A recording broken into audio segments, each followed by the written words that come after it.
নমস্কার বন্ধুরা, ঝর্ণা কিচেন সবাইকে স্বাগত। আশা করি সবাই ভালো আছেন। আজকে আরেকটি রেসিপি নিয়ে আসছি। আজকে তৈরি করব ঝাঁঝর ভাপা পিঠে। আমরা এখানে নিয়েছি চিনি 5 থেকে 6 চামচের মতো, আর আমরা এখানে নারকেল কুড়ানো নিয়েছি।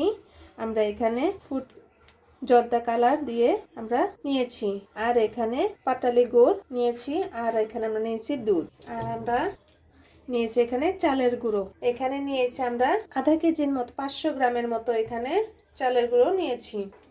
এত টেস্ট যে ঝাঁঝর ভাপা পিঠা আপনি না খেলে বুঝতেই পারবেন না। আপনারা অবশ্যই বাসায় একবার হলো বাসায় তৈরি করে নেবেন। আমরা এখানে প্রয়োজন মতো লবণ দিয়ে দিব। এখানে প্রয়োজন মতো লবণ, ভালোভাবে চালের গুঁড়োটাকে মাখিয়ে নিতে হবে।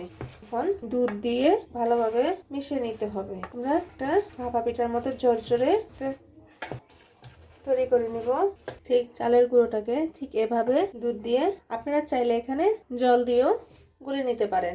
ঠিক এভাবে করে নিতে হবে, বেশি পাতলা করা যাবে না, অল্প অল্প দুধ দিয়ে করে নিতে হবে এভাবে। আপনারা চাইলে এখানে চালন দিয়ে ছেঁকে নিতে পারেন, কিন্তু এভাবে করে নিলে আর ছাকার দরকার নেই। ঠিক দেখেন কি সুন্দর ঝরঝরে হয়েছে।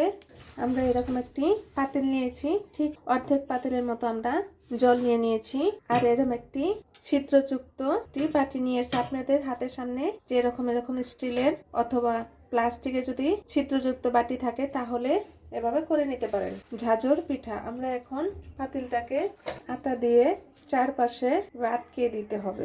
এভাবে আটা দিয়ে চারপাশে আটকে দিতে হবে, যাতে যখন এটা বসাবো যিনি বাতাসটা বের হতে না পারে। এখন এটার সাথে সেট করে দিব। ঠিক এভাবে সেট করে দিতে হবে।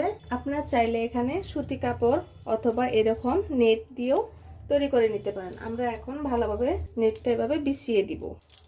দেখুন বন্ধুরা, এভাবে আমরা সেট করে নেব। এখন এভাবে ছড়িয়ে দিব, চারপাশে ভালোভাবে ছড়িয়ে দিতে হবে। আমরা প্রথমে চালের গুঁড়ো দিয়ে দিব, এখন পাটালি গুড় এখন দিয়ে দিবে। এর মাঝে একবার যে খাবে সে বারবারই খেতে চাইবে, এবং কোনো অতিথি আসলে যদি এভাবে তাদের ঝাঁঝর পিঠা তৈরি করে খাওয়ান তাহলে সে বুঝতেই পারবে না যে এটা কি পিঠা।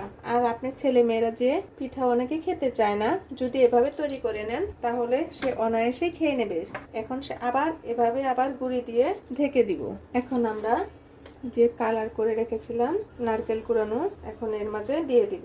আপনারা চাইলে এখানে কয়েক পদেরও পছন্দের কালার করে নিতে পারেন। আপনারা এখানে আবার এখন আমরা এখানে চিনি দিয়ে বেশ চিনি দিয়ে আটকে দিব, যাতে কোনো আলো না হয়ে ওঠে, ভালোভাবে লেগে থাকে।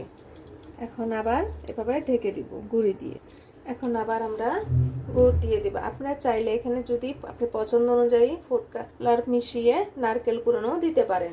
এখন আমরা আবার নারকেল কুড়ানো দিয়ে দিব এর মাঝে। আপনারা অবশ্যই কমেন্টে জানাবেন কেমন হলো। ভিডিওটি দেখার জন্য অবশ্যই লাইক শেয়ার করে দিবেন। আপনারা আমার পাশে থাকবেন, নতুন নতুন রেসিপি নিয়ে আপনাদের সামনে হাজির হব। এখন আবার এর মাঝে দিয়ে দিব। এখন আবার এভাবে পুরোটাই ভরে দিব। এখন আলতোভাবে এভাবে একটু চেপে চেপে, বেশি জোরে চাপা যাবে না, আলতোভাবে এখন এভাবে নেট অথবা আপনারা যদি চাইলে সুতি কাপড় দিয়েও এভাবে ঢেকে দিতে পারেন। এখন আমরা ভালোভাবে ঢেকে বসিয়ে দিব। আমরা এখন চুলাতে বসিয়ে দিয়েছি। আমরা 10 মিনিটের মতো অপেক্ষা করব। দেখুন বন্ধুরা, আমাদের ঝাঁঝর ভাপা পিঠা হয়ে গিয়েছে। দেখতে মনে হচ্ছে সুন্দর একটা কেক। আমি আপনাদের কেকের কেটে দেখাচ্ছি একটি।